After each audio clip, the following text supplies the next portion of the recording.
warahmatullahi wabarakatuh. Alhamdulillah wassalatu wassalamu ala Rasulillah wa ala alihi wa ashabihi wa mawala. Asyhadu an la ilaha illallah wa la syarikalah. Asyhadu anna Muhammadan abduhu wa rasulullah nabiyya ba'd. Yang saya hormati rekan-rekan Kementerian Agama Kabupaten Mentawai, dalam hal ini dihadiri oleh secara live, secara langsung oleh Kepala Sub Bagian Tata Usaha Bapak Al-Haj Zulfitri Ade SAG. Al-Haj. Kemudian yang kita hormati para kepala KUA mulai dari utara sampai selatan, timur dan barat. Kemudian para kepala madrasah, para jadma wanita, kemudian Bapak Ibu hadirin yang dirahmati Allah pada sore menjelang berbuka puasa ini. Mari kita mantapkan sejenak waktu yang sedikit ini menjelang kita melaksanakan berbuka puasa. Yang pertama sekali tentu kita ucapkan terima kasih atas hadir kita bersama, dan alhamdulillah ini momen yang tidak disangka-sangka ya Pak, sehingga kita bisa pada sore ini melaksanakan kegiatan di samping santap juga sebagai ibadah kita. Mudah-mudahan ini menjadi berkah. Kemudian salat dan salam kepada junjungan kita Nabi besar Muhammad sallallahu alaihi wasallam. Kami mewakili pimpinan menyampaikan sekali lagi terima kasih kepada kita semua. Mudah-mudahan ini menjadikan momen yang penuh berkah antara kita saling bersilaturahmi samping kita melaksanakan tugas sebagai aparatur sipil negara di Kementerian Agama Kabupaten Mentawai. Untuk itu kita minta nanti tausiah singkat penuh makna yang insyaallah pada sore ini akan disampaikan oleh Ketua MUI kita Kabupaten Mentawai, yaitu Bapak Al-Haj Muhammad Mujma'ul Khair SAG MA, calon kandidat doktor. Insyaallah. Itu karena tidak berapa lama waktu lagi kita akan melaksanakan buka puasa. Setelah sirine berbunyi, walaupun bahan masih banyak, ceramah kita stop. Itu kepada Bapak Kepala KUA Sipora Utara, kita persilakan. Allah wabarakatuh. Alhamdulillahi rabbil alamin wa bihi nasta'in wa ala umuri dunya waddin. Asyhadu an la ilaha illallah wa asyhadu anna Muhammadar Rasulullah. Puji syukur kehadiran Allah azza wa jalla. Salawat dan salam buat baginda Rasulullah sallallahu alaihi wasallam. Yang sama kami hormati Kepala Kantor Kementerian Agama Kabupaten Mentawai yang hari ini dihadiri oleh Bapak Zulfitri Ade SAG. Kemudian yang sama kita hormati juga Kasih Pendis dan juga Kasih Penyelenggara Haji dan Umroh Bapak Haji Taslim SH. Amin.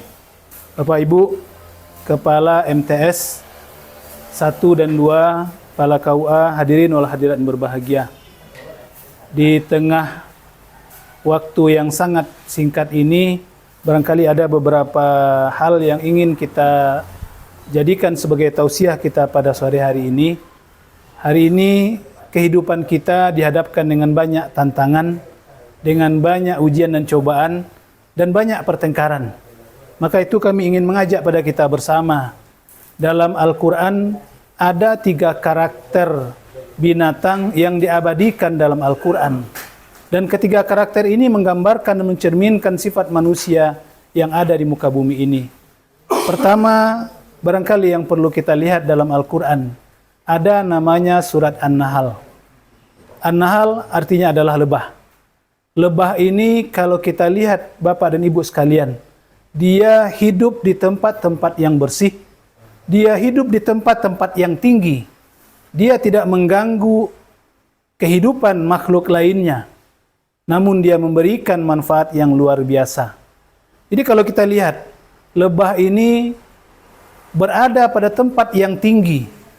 memberikan suasana yang terbaik bagi tanaman-tanaman. Karena dengan adanya lebah akan terjadi pembiakan, akan terjadi penyerbukan. Dan dengan adanya lebah pula, maka keharmonisan tanaman-tanaman yang ada akan terjadi.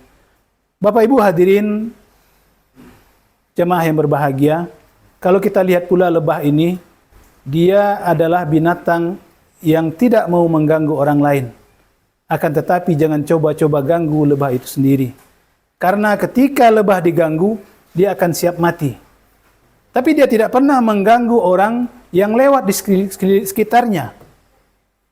Dan kalau kita lihat juga lebah memberikan manfaat luar biasa. Sampai-sampai tahinya pun juga bernilai dan dikonsumsi oleh manusia. Itulah yang kita kenal dengan yang namanya madu. Tapi bukan madu Priaman. Ya. Sedangkan kalau kita lihat kerjasamanya, lebah itu biasanya dipimpin oleh seekor ratu. Dan semua anggota-anggotanya itu bekerja sesuai dengan tugas dan fungsi-fungsi masing-masing. Maka ketika itulah, ketika seorang manusia dan sekelompok manusia itu meniru lebah, maka akan muncullah manusia dan sosok-sosok yang memberikan kebaikan dan meninggalkan kebaikan, tidak mengganggu dan tidak mengakibatkan kerusakan bagi orang-orang lainnya. Inilah satu gambaran digambarkan oleh Al-Quran, yaitu ada sesuatu yang namanya lebah. Kemudian yang kedua, jemaah yang berbahagia, kita akan temukan pula dalam Al-Quran ada nama surat, yaitunya An-Namal. Artinya Bandi? An-Namal. An-Namal artinya semut. Semut kalau kita lihat ada beberapa pelajaran baik yang bisa kita ambil. Apa pelajaran baiknya? Satu, kalau dia bertemu selalu bersalaman. Yang kedua, dalam bekerja dia berkolaborasi bersama. Sehingga barih yang gadang dari badannya bisa diangkat dengan kebersamaan. Akan tetapi ada satu semut perlu kita apa? Semut, sifat yang paling buruknya adalah rakus. Kenapa rakus? Lah panuh lumbuangnya masih mengumpuan juga. Barangkali kalau kita lihat dalam keseharian, gula yang berserakan dikumpulkannya. Kadang saking rakusnya tadi, sagadangan taha gula ke tadi, dia tetap ambil juga. Padahal badannya kecil dan dia tak mungkin mengangkatnya tadi. Makanya ke dalam Al-Quran dikatakan An-Namal itu memiliki positif dan juga ada negatifnya. Sedangkan yang ketiga, barangkali yang perlu kita pahami juga, ada namanya Al-Ankabut. Kalau semut, dia biasanya akan berkerumun dan berkomunitas. Sedangkan Al-Ankabut, ini ciri khasnya adalah dia tinggal di tempat-tempat yang dianggap tidak dihuni lagi. Jadi kalau kita punya rumah, punya kamar, kalau tidak dihuni, biasanya Al-Ankabut ini akan singgah dan bersarang di sana. Tapi kalau masih ada juga orang, insya Allah dia tidak akan ada. Dan yang paling perlu kita pahami, Al-Ankabut ini sifatnya adalah suka memberikan gangguan. Kalau ada lewat di sinan, insya Allah akan melekat di kepala kita. Dan satu lagi, Al-Ankabut ini adalah sosok yang digambarkan oleh Al-Quran sebagai sosok yang rapuh. Dia menjalin, dia membuat sarang, tapi sarangnya adalah sarang yang rapuh. Maka itu dalam kehidupan kita ini kita berharap, setidak-tidaknya para ulama mengatakan kunu kannahlah. Marilah kita jadi ibaratkan lebah. Lebah bermanfaat dan memberi manfaat, tidak mencari lawan, tapi kalau ada lawan dia tidak lari juga. Dan yang penting pula, dia adalah sosok yang bisa memberikan kebaikan. Jangan kita tiru semut yang mengumpul-mengumpul saja tanpa mungkin bisa berbagi, apalagi menjadi sebuah yang namanya Al-Ankabut atau laba-laba. Maka itu mudah-mudahan kita semua di tengah kebersamaan, di tengah dinamika yang ada, di tengah perbedaan yang mungkin banyak terjadi, kita bisa bersatu bersama tanpa saling menyakiti, kita bisa saling bekerja sama tanpa harus saling impit-meimpit, kita bisa bekerja sama dalam rangka menggapai tujuan dan tentunya menggapai ridha Allah Subhanahu wa taala. Mungkin itu saja tausiah kita pada sore hari ini. Mudah-mudahan bermanfaat bagi kita bersama, terutama bagi saya yang menyampaikan. Pada Allah kita mohon ampunan, dan pada kita bersama mohon maaf jika ada kata-kata khilaf dan salah pada penyampaian saya kali ini. Demikian saja, billahi sabil haq fastabiqul khairat. Assalamualaikum warahmatullahi wabarakatuh.